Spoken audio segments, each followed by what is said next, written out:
Okay, well, thank you, Bruce, and the organizers for inviting me to speak here today. I'll tell you about work that I've been doing in Tyler Jax's lab at the Koch Institute at MIT. So the disease that I'm particularly interested in is small cell lung cancer. Lung cancer continues to be the #1 cause of cancer-related mortality in the United States, and among lung cancer subtypes, small cell lung cancer is a particularly lethal and challenging disease. It accounts for about 13% of all lung cancers. It's a high-grade neuroendocrine carcinoma that's highly metastatic and often metastatic at the time of presentation. Here are some examples of disease that's already involving the mediastinal lymph nodes and metastases in the brain. It's characterized by an impressive initial response to chemotherapy, but almost invariably relapses, and when it does, it's very difficult to treat with subsequent lines of therapy, and as a result, the median survival for this disease is on the order of 1 year. And in fact, treatment options for this disease have basically been unchanged for the past 30 years. And what I'm interested in is developing systems that may be used for better predicting new therapeutics for this disease. So what I'll do today is introduce you to a genetically engineered mouse model that we use to study small cell lung cancer in the lab, and then talk about an interesting story that we're developing in collaboration with Jeff Engelman's group to study a combination therapeutic strategy to treat small cell lung cancers, and then show you some of our early in vivo data using our genetically engineered mice to test this strategy.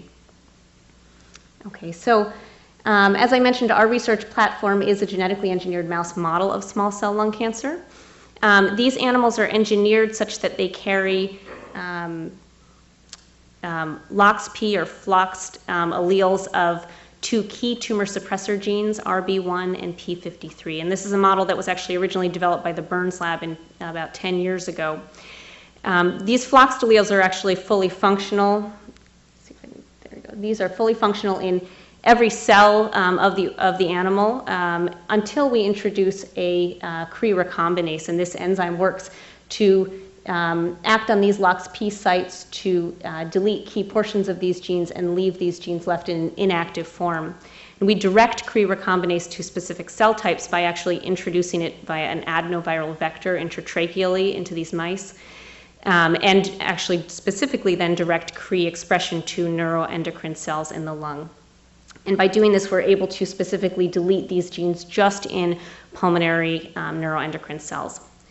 When we do that, the mice do eventually develop tumors in the lungs, and this happens over the course of about 10 to 12 months. So these are key initiating events, but I'll show you that these are not the only events needed to develop these tumors. When they do become evident, these tumors are detectable as masses in the lung. This is a CT scan showing an enlarging tumor in the lung of a mouse. This is just the heart here. And when we look at these histologically, they very nicely model the histologic properties of human small cell lung cancer, and I'll show you some more detail on that. I'll just take an aside here to mention that the reason we think this is a very powerful preclinical model is because these tumors develop in the context of the normal lung environment. They have normal tumor microenvironment. They interact with the immune system.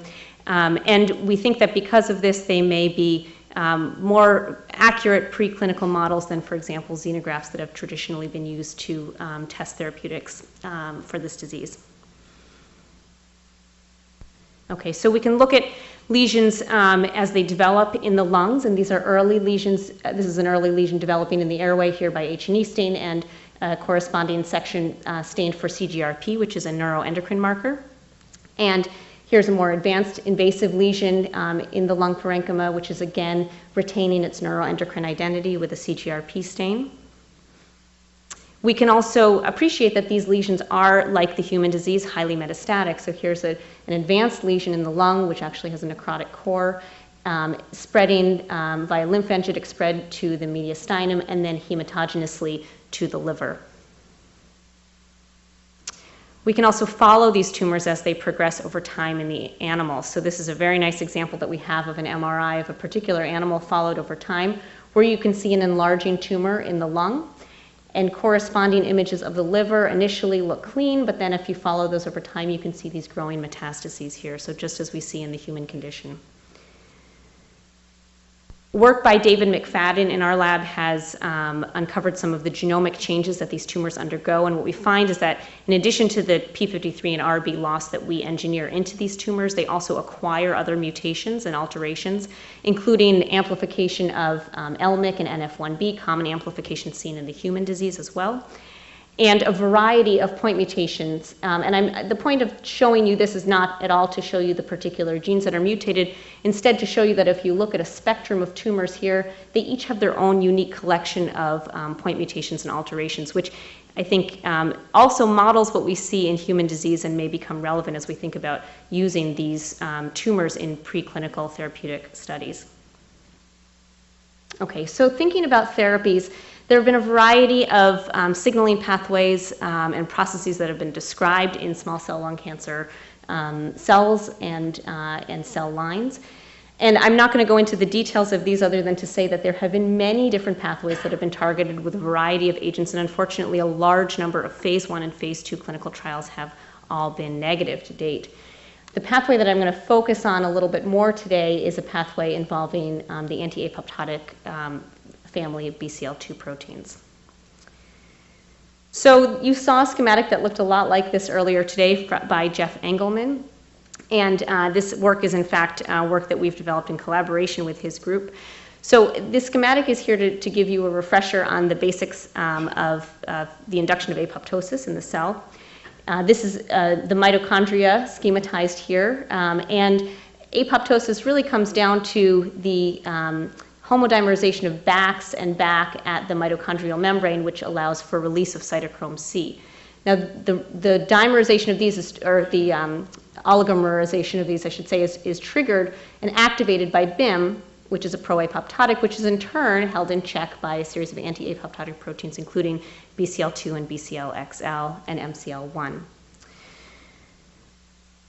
Now, ABT-263 or navitoclax is a drug that acts to inhibit the activity of BCL2 and BCL-XL by sequestering it away from BIM. And the idea behind this is that that would potentially free up BIM to then activate apoptosis in target cells. And in fact, this compound was tested in a panel of small cell lung cancer xenograft models and showed a lot of preclinical promise, and there was a lot of excitement for using this in patients.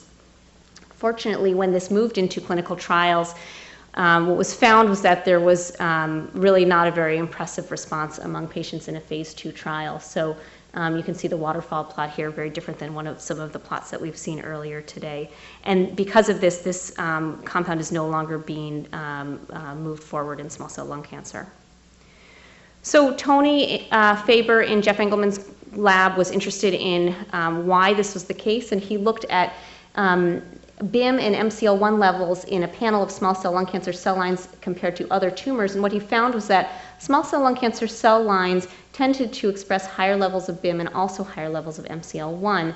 And in fact, when he looked at the amount of apoptosis in these cell lines, when he compared that to MCL1 and BIM levels, he found that the cells that had the highest levels of BIM and the lowest levels of MCL1 were the ones that were most sensitive to ABT-263. And why is this important? This suggests that perhaps MCL1 is a key factor that may prevent ABT-263 from being active, and if we had a way to inhibit MCL1 activity, then perhaps that would allow ABT-263 to be active in these cells.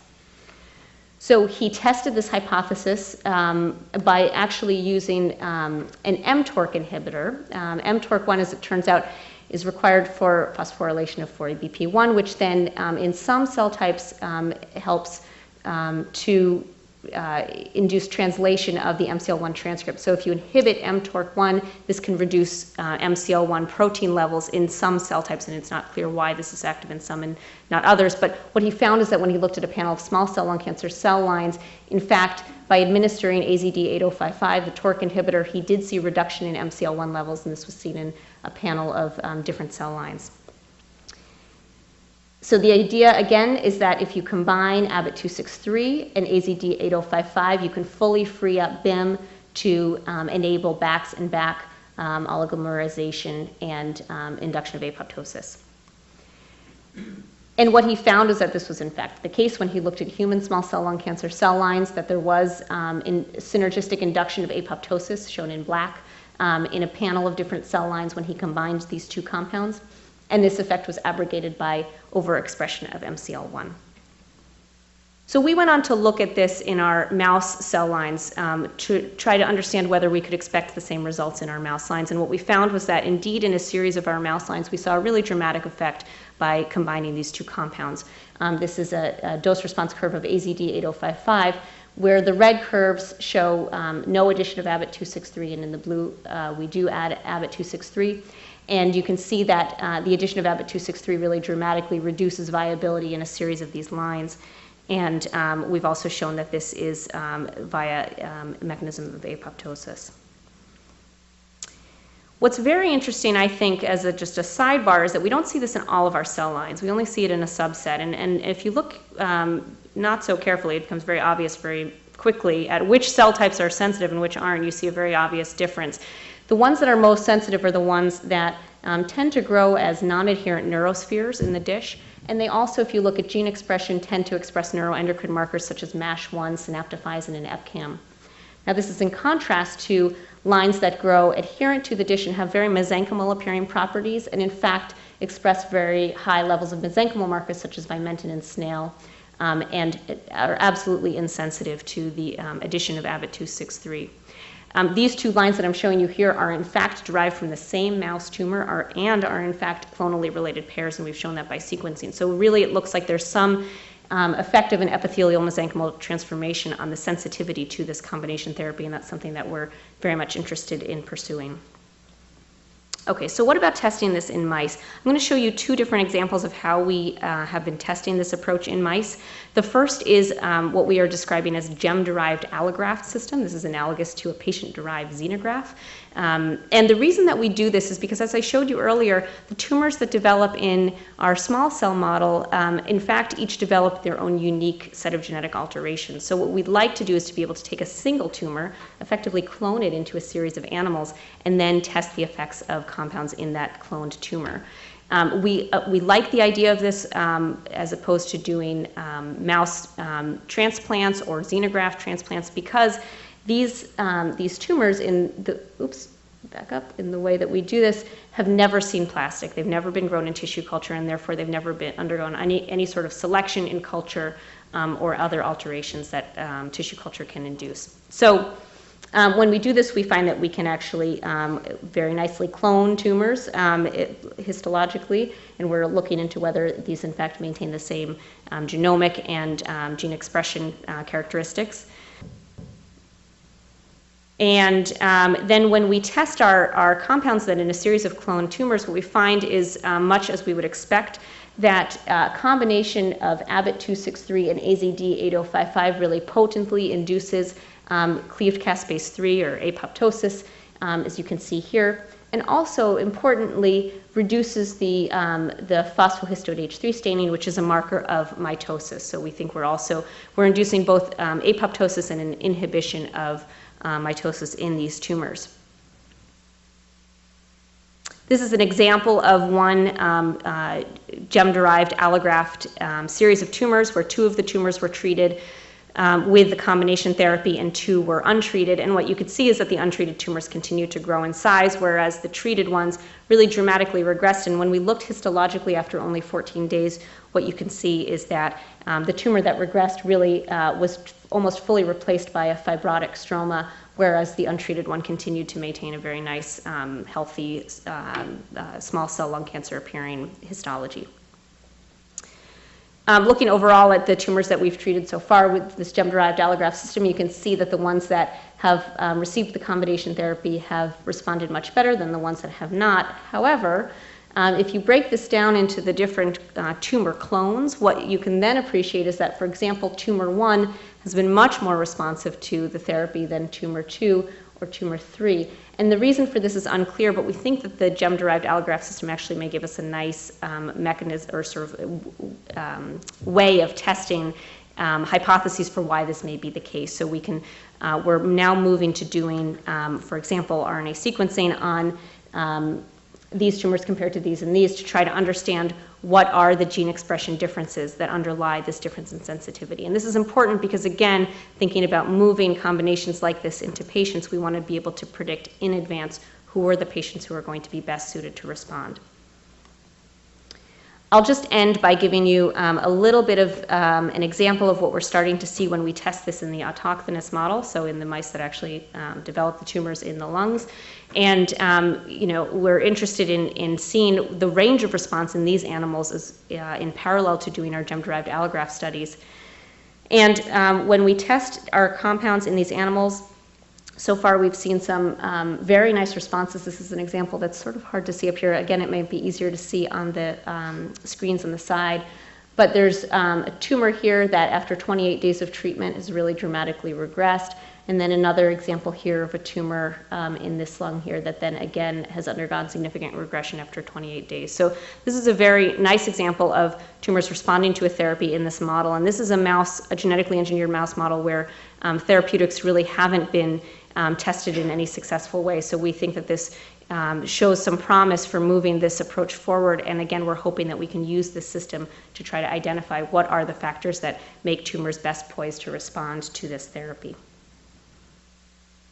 So I'll summarize what I've told you today. I've shown you that conditional deletion of p53 and RB1 to key tumor suppressor genes in pulmonary epithelial cells in mice actually initiates tumors that model the histologic, molecular, genetic, and clinical features of small cell lung cancer. We're exploring a new therapeutic approach using combination BH3 mimetic therapy and mTOR inhibition to induce apoptosis and growth inhibition in human and mouse small cell lung cancer cell lines. And when we look in vivo, both through these subcutaneous GEMM-derived allografts and in the native lung environment in our autochthonous models, we can see that tumors do demonstrate sensitivity to the combination therapy strategy. And we're hoping that we'll be able to use this preclinical system to really define how best to design a clinical trial with, for example, this therapy or other similar therapies moving forward. So I'd like to thank my advisor, Tyler Jackson, and others in the lab. And again, all of this work that I showed you with the combination therapy has been a collaboration with Tony Faber in Jeff Engelman's lab. Thank you.